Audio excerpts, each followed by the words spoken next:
Salam dalam kasih Allah Bapa dan Tuhan kita Yesus Kristus. Saya Vivi bersama suami saya Wilmore Tambunan. Bersama ini melanjutkan seri tanggapan atas webinar Pendeta Stephen Rantung yang berjudul Doktrin Tritunggal Tidak Alkitabiah. Webinar ini diselenggarakan oleh Orel Channel.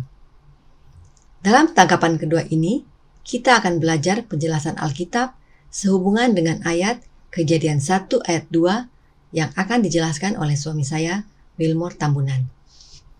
Sebelum kita ikuti penjelasan Alkitab tentang Kejadian 1 ayat 2, mari kita ikuti cuplikan video berikut ini. Kenapa kenapa Tuhan tidak kasih tahu dari pertama dan kalau demikian? Kalau hanya melalui Yesus ya, tapi berabad-abad, kenapa tidak dari Kejadian 1 ayat 1 pada mulanya Allah itu adalah Tritunggal, ada Allah Bapa, Allah Anak, Allah. Betul, Kejadian 1 berbicara tentang Roh Allah yang melayang-layang, Kejadian 1 ayat 2. Lalu ada indikasi-indikasi tentang Trinitas atau Tritunggal. Tetapi kenapa kitab Kejadian tidak langsung mulai saja supaya orang-orang di zamannya Pendeta Rantung nggak usah bikin-bikin seminar tentang Tritunggal ini. Kenapa nggak langsung jelas-jelas saja bilang pada mulanya itu adalah Allah Bapa, Allah Anak, Allah Roh, titik. Pendeta Stephen Rantung berkata, kenapa tidak sejak awal diberitahukan tentang Trinitas? Karena memang tidak ada. Kejadian 1 ayat 2 sama sekali tidak mengindikasikan tentang adanya Trinitas. Mari kita baca dalam Kejadian 1 ayat 2 yang berbunyi, bumi belum berbentuk dan kosong, gelap gulita menutupi samudra raya, dan Roh Allah melayang-layang di atas permukaan air. Kata Roh Allah dalam Kejadian 1 ayat 2 ini telah dijadikan dasar doktrin Trinitas oleh gereja Advent yang sekarang ini, sebagai bukti adanya oknum yang mereka sebut Allah Roh. Berikut cuplikannya dari buku 28 Doktrin Gereja Advent. Keterlibatan yang erat Roh Kudus dalam penciptaan nyata dalam kehadirannya pada waktu penciptaan. Kejadian 1 ayat 2. 28 Uraian Doktrin Dasar Alkitabiah, halaman 75. Kutipan ini diambil dari bab 5 buku 28 Doktrin Gereja Advent yang menjelaskan tentang Allah Roh Kudus, dan hal tersebut didasarkan pada Kejadian 1 ayat 2. Apakah Roh Allah adalah Roh yang kudus? Sudah pasti. Namun pertanyaan yang penting bagi kita semua adalah, apakah kata Roh Allah sama dengan kata Allah Roh?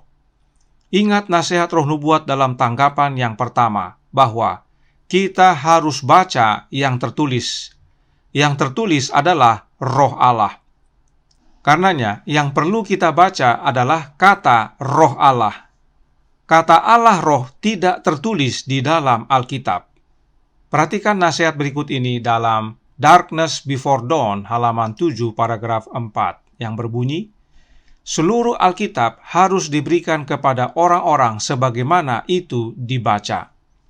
Itu sebabnya, saat menghadapi pencobaan setan di padang belantara, Yesus selalu berkata, ada tertulis. Sebab apa yang tertulis itulah yang dapat dibaca. Saya tahu ada pendeta Advent yang berusaha meyakinkan umat bahwa ada banyak kata yang tidak tertulis di dalam Alkitab, namun Alkitabiah. Sebab secara konsep, menurut sang pendeta ada dijelaskan dalam Alkitab. Salah satu contoh yang sang pendeta gunakan adalah kata Advent. Menurut penjelasan sang pendeta, kata Advent adalah Alkitabiah. Saya yakin penjelasan pendeta tersebut berdasarkan Wahyu pasal 10. Pernyataan dalam Wahyu 10 tersebut, khususnya ayat 8-10, adalah gambaran sukacita besar yang mulai terjadi tahun 1843 oleh William Miller, serta kekecewaan besar yang terjadi di bulan Oktober tahun 1844. Kelompok yang mengalami kekecewaan inilah yang merupakan asal muasal munculnya Gereja Advent yang secara resmi berdiri di tahun 1863. Artinya, penggunaan secara resmi nama Advent itu belum diresmikan selama kurang lebih 19 tahun. Jadi, saat mereka mempelajari Alkitab dan merasakan sukacita akan kedatangan Yesus yang kedua kali, namun akhirnya kecewa sebab salah memahami peristiwa yang terjadi, mereka bukan langsung menetapkan diri mereka sebagai Advent atau sebagai organisasi yang bernama Advent. Benar, mereka memiliki pengharapan Advent atau Advent Hope, tetapi saat kekecewaan melanda, bukan nama Advent yang pertama mereka gumuli, tetapi apakah yang salah dari pemahaman mereka. Dan puji Tuhan, oleh karena ketekunan mereka berdoa dan belajar firman Allah, Allah menyatakan kepada mereka akhir dari 2300 pagi dan petang, di mana Yesus berpindah dari bilik suci ke dalam bilik maha suci, dan itu terjadi pada tanggal 22 Oktober tahun 1844. Butuh waktu untuk memahami apa yang terjadi, dan melalui pembelajaran serta doa, mereka juga menemukan kebenaran tentang hari Sabat, sehingga akhirnya di tahun 1863 tersebut ditetapkanlah nama Seventh-day Adventist.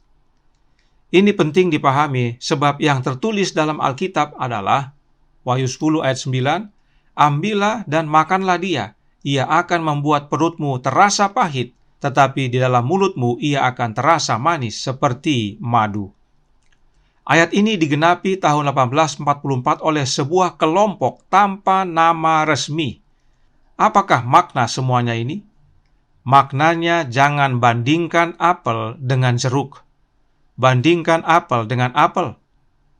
Penjelasan kebenaran tentang Allah di dalam Alkitab tidak sama dengan pengalaman gereja Advent, khususnya dalam menetapkan nama Advent tersebut.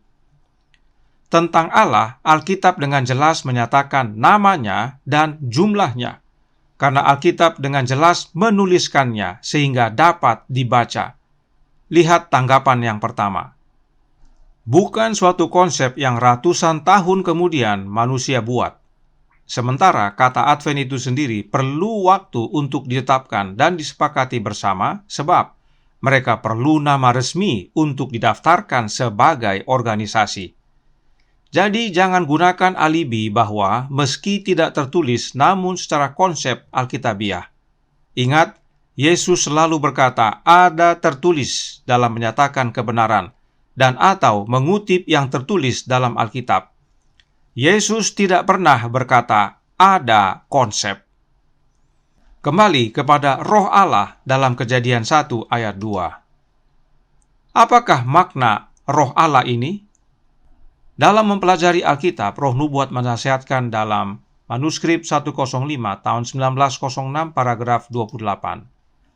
Menjelaskan kitab suci dengan kitab suci, ini adalah pekerjaan yang hendaknya dilakukan semua pendeta kita yang sepenuhnya sadar akan zaman di mana kita hidup.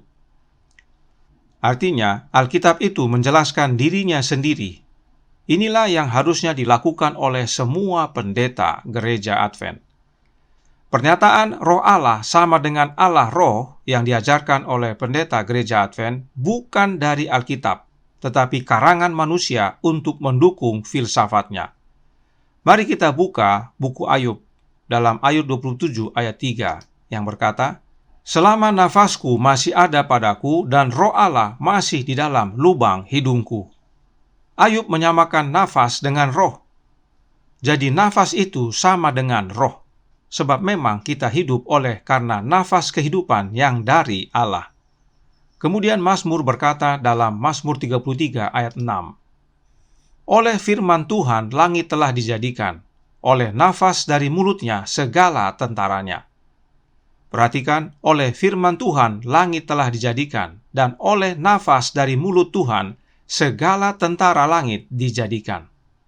Nah, sebagaimana Ayub nyatakan tadi bahwa nafas sama dengan roh, maka ayat ini juga boleh berkata, oleh Roh Allah yang keluar dari mulutnya, segala tentara langit dijadikan.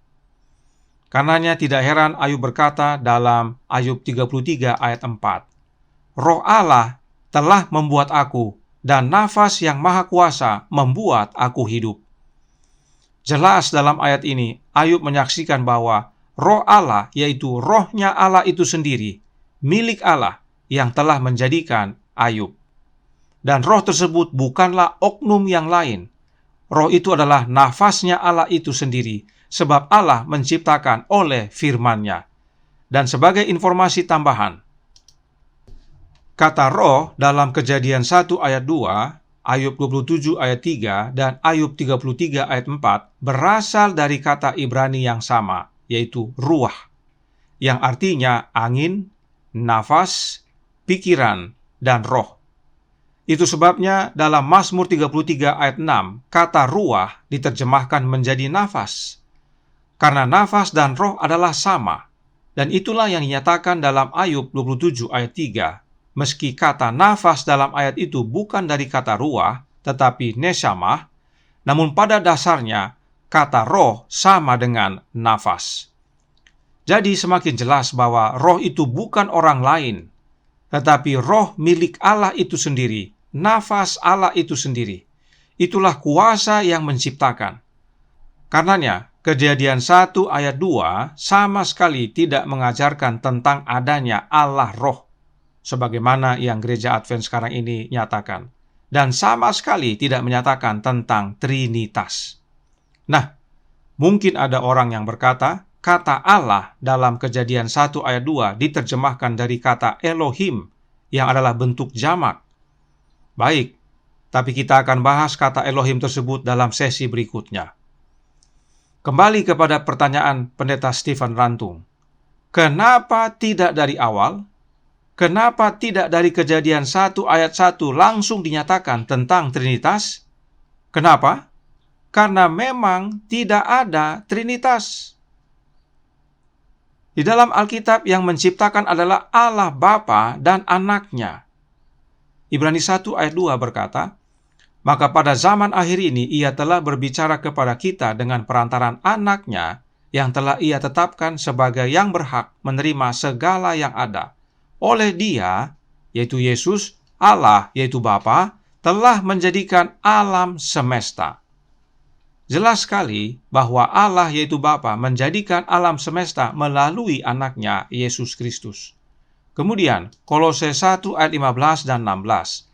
Ia adalah gambar Allah yang tidak kelihatan, yang sulung, lebih utama dari segala yang diciptakan. Karena di dalam Dialah telah diciptakan segala sesuatu yang ada di sorga dan yang ada di bumi, yang kelihatan dan yang tidak kelihatan, baik singgasana maupun kerajaan, baik pemerintah maupun penguasa. Segala sesuatu diciptakan oleh Dia dan untuk Dia. Siapakah Dia dalam ayat ini? Yesus Kristus. Segala sesuatu diciptakan oleh Yesus Kristus dan untuk Yesus Kristus. Tidak ada Trinitas dalam penciptaan. Tidak heran, Roh Nubuat juga menyatakan hal yang sama dalam Spiritual Gifts volume 3 halaman 33 paragraf 2. Setelah bumi diciptakan dan binatang-binatang di atasnya, Bapa dan Anak melaksanakan tujuan mereka yang dirancang sebelum kejatuhan setan untuk menjadikan manusia menurut gambar mereka sendiri. Adalah Allah Bapa dan Anaknya yang merancang penciptaan, bahkan penciptaan manusia. Mereka menciptakan manusia menurut gambar Bapa dan Anaknya. Dan kemudian Anak Allah lah yang melaksanakannya. Perhatikan kutipan berikut ini dari Membina Kehidupan Abadi halaman 12 paragraf 2. Dengan menggunakan alam dalam pengajarannya, Kristus berbicara mengenai perkara-perkara yang telah dijadikannya dengan tangannya sendiri dan mempunyai mutu serta kuasa yang telah ditanamkannya sendiri. Jadi, saudaraku dalam Tuhan, Allah Bapa menciptakan segalanya melalui Anaknya. Anak Allah lah yang melaksanakan. Demikianlah yang Alkitab dan Roh Nubuat nyatakan. Jadi, jangan tanya, kenapa tidak disebutkan dari awal? Karena memang dari awal tidak ada Trinitas. Trinitas nanti muncul hasil ciptaan manusia tahun 325 sesudah Masehi. Karenanya, saudaraku dalam Tuhan, pilihlah pada hari ini. Apakah saudara pilih Trinitas dan Allah rohnya yang tidak alkitabiah, atau saudara memilih roh Allah yang adalah rohnya Allah Bapa itu sendiri, sebagaimana yang tertulis di dalam Alkitab? Kami memilih roh Allah, yaitu rohnya Bapa, dan roh Bapa tersebut dapat tinggal dalam hidup kita melalui kehadiran roh anaknya, Yesus Kristus. Tuhan memberkati, saya bawa dalam nama Yesus. Amin.